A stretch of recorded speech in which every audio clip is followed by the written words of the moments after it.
We are hoping to reunite the families either here or in the country of origin. We hope to be in a position to give them the election. And if, in fact, they seek to reunite here in the United States, we will explore lawful pathways for them to remain in the United States and to address the family needs. So we are acting as restoratively as possible. A lot of the things that you are talking about, you admit, take some time to implement, but right now you've got about 200 migrant children crossing the border every single day. CBP projected a peak of 13,000 unaccompanied children in the month of May, according to a report in Axios. What is being done between now and then when you're able to implement all the things that you're talking about that you say will take time? Let me answer that question with tremendous pride. The men and women of the Department of Homeland Security are working around the clock 7 days a week to ensure that we do not have a crisis at the border. Do you believe that right now there's a crisis at the border? I think that the answer is no. I think there is a challenge at the border that we are managing. One of your predecessors, Jay Johnson, he said that 1,000 illegal border crossings a day constitutes a crisis, that it overwhelms the system. We're at between 3,000 and 4,000 now, according to CBP officials. So how is this not a crisis? I have explained that quite clearly. We are challenged at the border. The men and women of the Department of Homeland Security are meeting that challenge. Does the administration support using budget reconciliation to legalize millions of undocumented immigrants this year, as Senator Warren and 100 other Democratic lawmakers have called for? The president on day one sent a bill to Congress. The president recently spoke of that bill. That bill addresses what there is unanimity about, which is we are operating under a broken immigration system and we need to fix it, which is a message to those individuals who are thinking of coming to our border. They need to wait. It takes time to rebuild the system from scratch. I'd like to spend a few minutes to provide you with an overview of what we have done and are continuing to do and what we are dedicated to achieving. We are dedicated to achieving and, quite frankly, are working around the clock to replace the cruelty of the past administration with an orderly, humane, and safe immigration process. It is hard and it will take time, but rest assured we are going to get it done. Let me explain to you why it is hard and why it is going to take time. I think it is important to understand what we have inherited because it defines the situation as it currently stands. Entire systems are not rebuilt in a day or in a few weeks. To put it succinctly, the prior administration dismantled our nation's immigration system in its entirety. When I started 27 days ago, I learned that we did not have the facilities available or equipped to administer the humanitarian laws that our Congress passed years ago. We did not have the personnel, policies, procedures, or training to administer those laws. Quite frankly, the entire system was gutted. In addition, they tore down the Central American Minors Program that allowed children to access laws of protection without having to take the perilous journey north. They cut off funding to the Northern Triangle countries of Guatemala, El Salvador, and Honduras. No planning had been done to protect the frontline personnel of the U.S. Customs and Border Protection and other frontline personnel that address the needs of individuals coming to our border. Contracts had been entered that were unlawful or against the interests of the United States Department of Justice. And that's just the tip of it. And I must tell you that it pains me profoundly to say this today on March 1st, the 18th anniversary of the U.S. Department of Homeland Security. It takes time to rebuild an entire system and to process individuals at the border in a safe and just way. That is especially true when we're in the midst of the pandemic and are obligated, of course, to adhere to the restrictions and procedures that have been promulgated by the CDC to ensure public safety, including the safety of the individuals who arrive at our border. It takes time to build out of the depths of cruelty that the administration before us established. What we are seeing now at the border is the immediate result of the dismantlement of the system and the time that it takes to rebuild it virtually from scratch.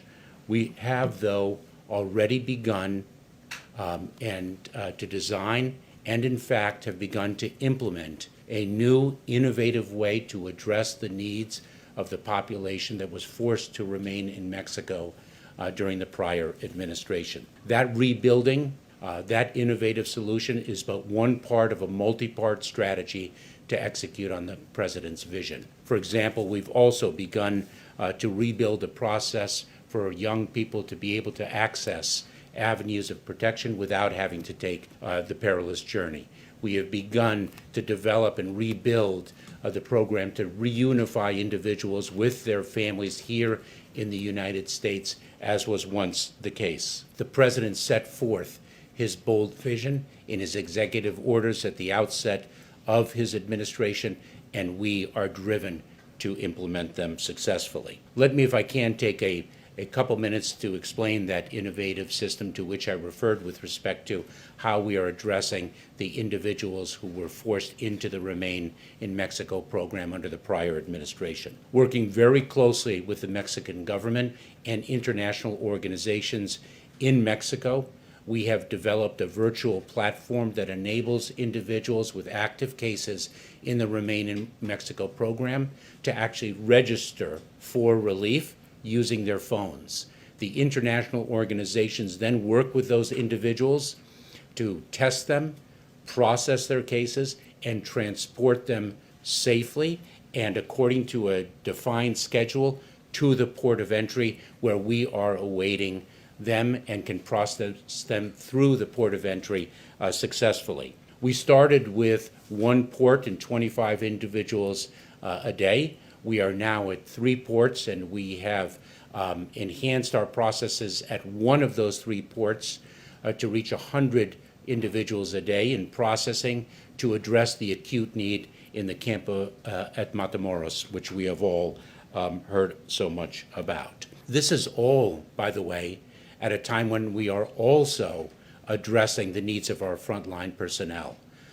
Soon after I took office on February 2nd, we launched Operation VOW, Vaccinate Our Workforce, where we have really surged resources and capabilities according to the paradigm that has been established by the COVID-19 task force to address the needs of frontline personnel throughout the federal government.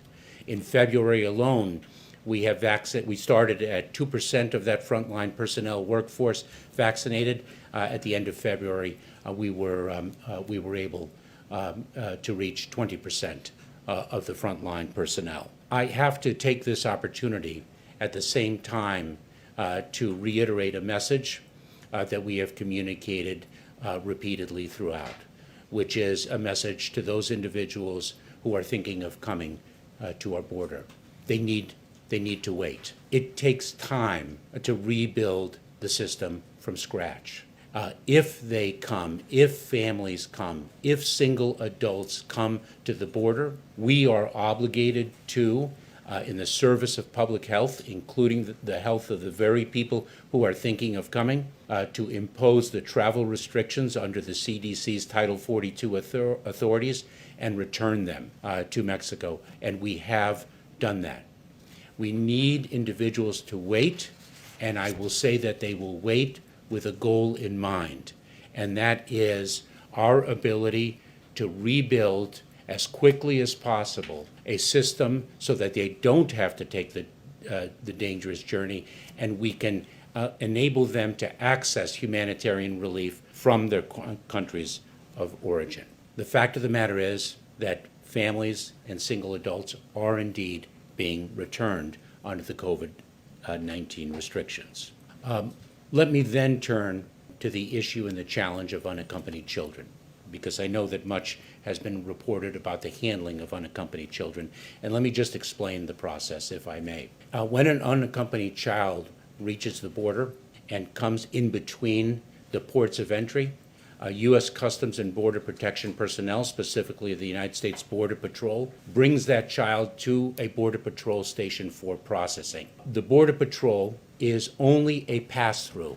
We are obligated to turn that child over to the Department of Health and Human Services within 72 hours.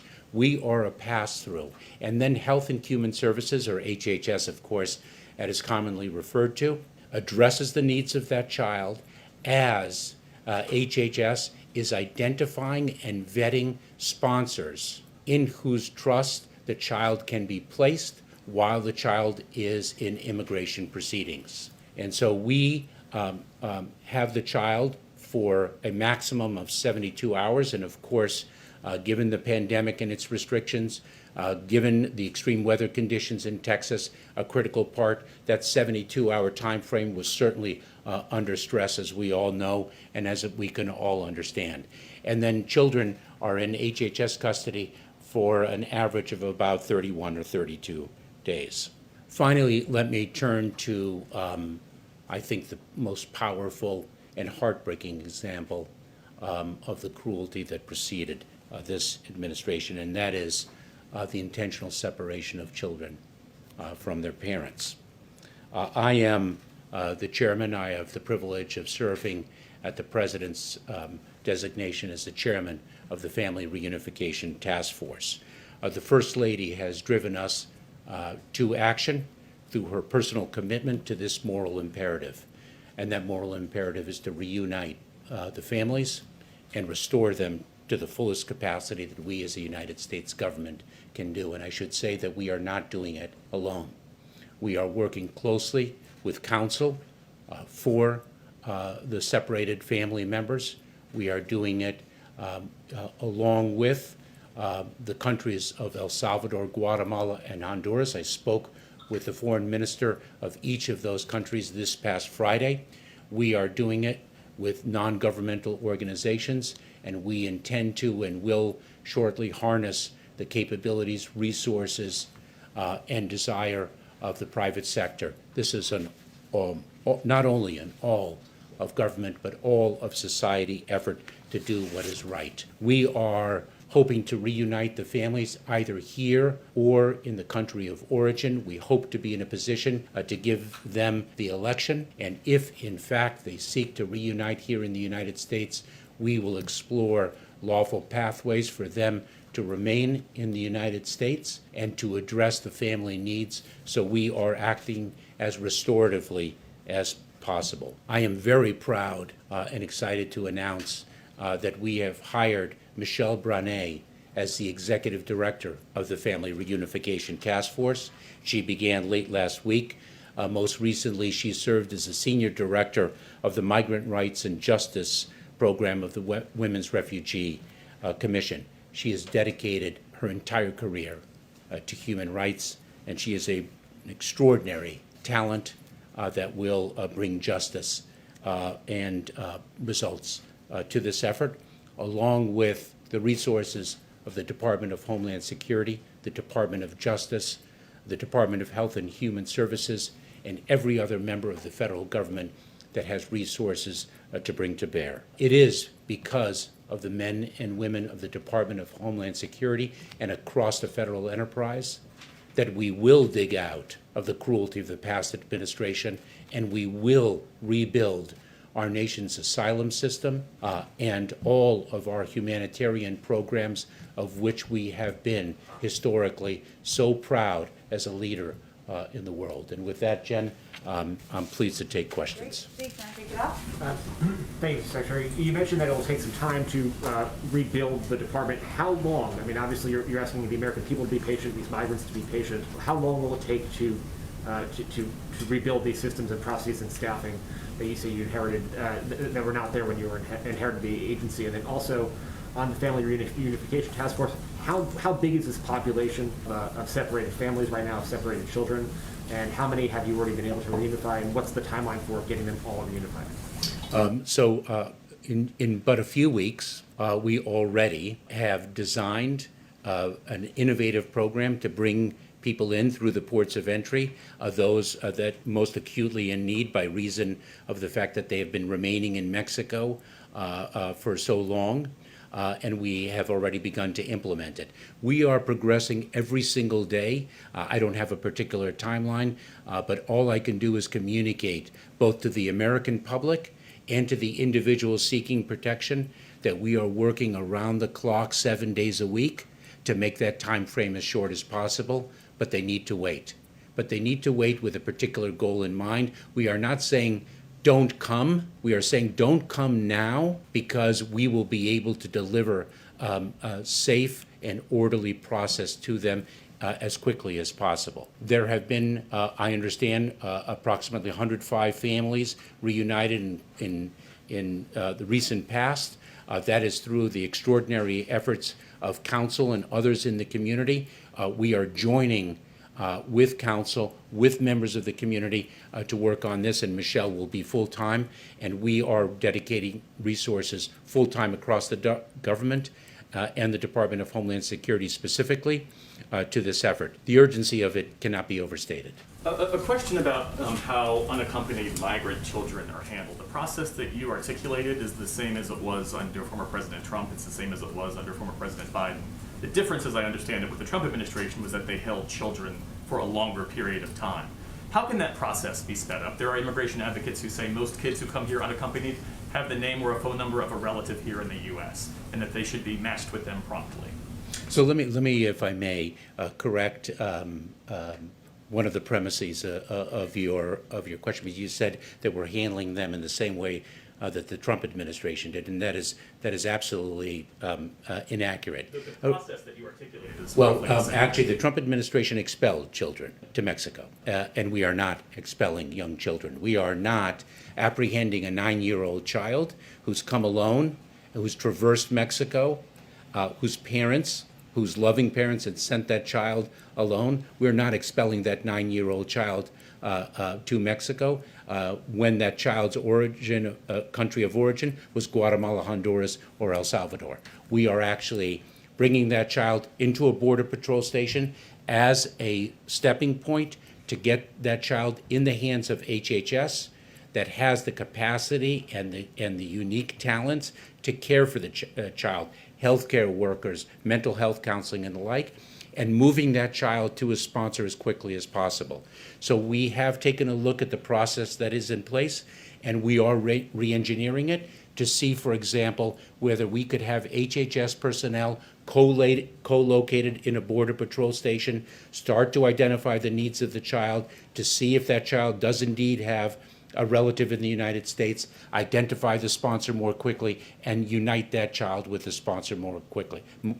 So a re-engineering we are taking a look at where efficiencies can be achieved in the best interest of the child. It is the best interest of the child that really define our actions. And on the family reunifications, if I may, just quickly, looking at the principles that you laid out to guide the work of the Family Reunification Task Force, I didn't see in there accountability, making sure that it never happens again, but also holding the Trump administration's responsible for that policy, holding them accountable. The Justice Department Inspector General put out basically a roadmap that says that Jeff Sessions and DOJ leadership at the time was responsible for that, enforcing that zero tolerance policy. So it's very important. First of all, those principles are our guide.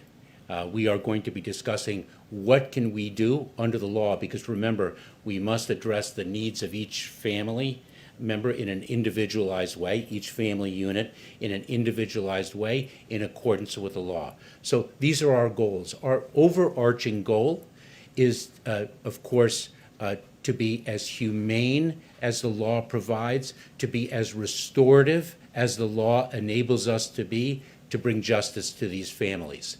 One of the tasks of the Reunification Task Force will be, of course, in addition to reuniting those families, which of course is the most acute urgency, to also take a look at the system and ensure, to your very important question, to ensure that it does not happen again. As the President has so powerfully said, this is not who we are. Jeff. Mr. Secretary, in South Texas, several city officials are requesting COVID tests from the state of Texas for migrants. What plan is DHS putting in place to do COVID testing for migrants? So if I can level set on that, the extraordinary weather that Texas suffered and to which the President responded with such urgency created an unexpected stress on our system. As a matter of process, individuals, family units are brought into ICE custody.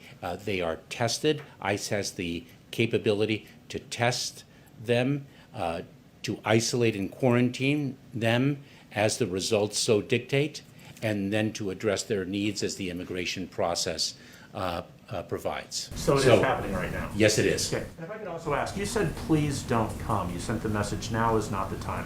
What specifically and how is this administration conveying that message to these desperate families and people who respectfully probably will not heed your warning to please don't come now? What are you doing to convey the message to them? So, multi-part answer, if I may. Number one, of course, with respect to our resources, we are flooding the space with that critical message. I cannot overstate its criticality for the well-being of those very individuals who are thinking of coming, not to mention the well-being and stability of the border as we seek to rebuild it from its dismantled state. We are not communicating alone. We are communicating in partnership with non-governmental organizations, community-based organizations that do have the ear of these very communities, and we are doing it in tandem with the governments of Mexico, El Salvador, Guatemala, and Honduras. It is. That's working, sir? It's very difficult to know those whom we have successfully deterred, but our understanding is that it does work to a degree, certainly with certain aspects of the population, and it is a message that we need to continue to communicate. It is our obligation as a nation to do so. Kristen? Thank you, Mr. Secretary. Do you believe that right now there's a crisis at the border? I think that the answer is no. I think there is a challenge at the border that we are managing, and we have our resources dedicated to managing it. A lot of the things that you are talking about, you admit, take some time to implement, but right now you've got about 200 migrant children crossing the border every single day. CBP projected a peak of 13,000 unaccompanied children in the month of May, according to a report in Axios. What is being done between now and then when you're able to implement all the things that you're talking about that you say will take time? Let me answer that question with tremendous pride. The men and women of the Department of Homeland Security are working around the clock 7 days a week to ensure that we do not have a crisis at the border, that we manage the challenge as acute as the challenge is, and they are not doing it alone. This is a challenge that the border communities, the non-governmental organizations, the people who care for individuals seeking humanitarian relief all understand it is an imperative. Everyone understands what occurred before us, what we need to do now, and we are getting it done. Respectfully, sir, though, one of your predecessors, Jay Johnson, he said that 1,000 illegal border crossings a day constitutes a crisis, that it overwhelms the system. We're at between 3,000 and 4,000 now, according to CBP officials. So how is this not a crisis? I have explained that quite clearly. We are challenged at the border. The men and women of the Department of Homeland Security are meeting that challenge. It is a stressful challenge, and that is why, quite frankly, we are working as hard as we are, not only in addressing the urgency of the challenge, but also in building the capacity to manage it and to meet our humanitarian aspirations in execution of the President's vision. Go ahead, Ashley. Thank you, Mr. Secretary. Does the administration support using budget reconciliation to legalize millions of undocumented immigrants this year, as Senator Warren and 100 other Democratic lawmakers have called for? The President on day one sent a bill to Congress. The President recently spoke of that bill. That bill addresses what there is unanimity about, which is we are operating under a broken immigration system, and we need to fix it. Typically, would you consider using the budget reconciliation process? It is not for me to decide the legislative strategy that the administration employs. The administration is committed to passing immigration legislation, and the administration is pursuing a path that everyone understands is direly needed. Steve, we'll go with two more. You said that the previous administration had entered into some contracts that were unlawful. Could you give some examples of that? What do you mean? Let me give you an example that already has been in the public domain, quite frankly, and that is the agreement on January 19th, one day before the new administration was to commence, an agreement with the Union of Immigration and Customs Enforcement that the union must approve any policy changes in the immigration arena. I've been in government for almost 20 years now. I've never seen a contract like that, and I certainly haven't seen a contract like that on the last day of an administration. Karen? Thank you, Mr. Secretary. I'm with ABC News, and we reached out to HHS and Border Patrol after the suggestion from Jen last week to try and gain access to the tent facilities in Texas. We've been I'm told. sorry, I didn't Sorry. quite hear, but let me, if I can, Yes. say one thing back to that question, if I may. Because there can be honest disagreements about policy, but there has to be an overriding credo, and that is loyalty to our institutions and what they stand for and the fundamental rule of law. And I find an agreement like that in dereliction of that duty. Yes. I'll project this time. Sorry about that. Sorry, I apologize. I'm with ABC. We reached out to HHS and the Border Patrol about gaining access to the tent facilities in Texas. We were told we can't because of COVID restrictions. If there is a safe way to do this, to get reporters down there, to show the American people the conditions there where these unaccompanied children are being held, would you allow that? I'm happy to take a look at that. I owe it to my people to understand the situation and the reasons why access was denied. I will share with you another principle to which I intend to adhere throughout my tenure, and that's openness and transparency. And that includes the Fourth Estate. I actually grew up as a journalism student, but apparently I wasn't a good enough writer to make it the whole way. Let me share with you what I communicate to the workforce, and we'll leave it at that, because it's in the service of openness and transparency. Don't shrink from criticism. Just work very hard not to deserve it. Thank you very much. All right. Oh, I'm happy to take another one more. question. One more. Yeah, I'm One sorry. more. What is the status of the review of the Trump-era visa bans for H-1B visas? And has the White House decided to lift those bans before they expire at the end of the month? You know, I don't really, I hate to end the questioning on a question, the answer to which I am not certain. But look, this goes to what preceded us. We have so much work to do to repair and to restore and to rebuild that we have a prioritization matrix. And of course, the acute needs of individuals fleeing persecution is a high priority, which brings me to this meeting this morning.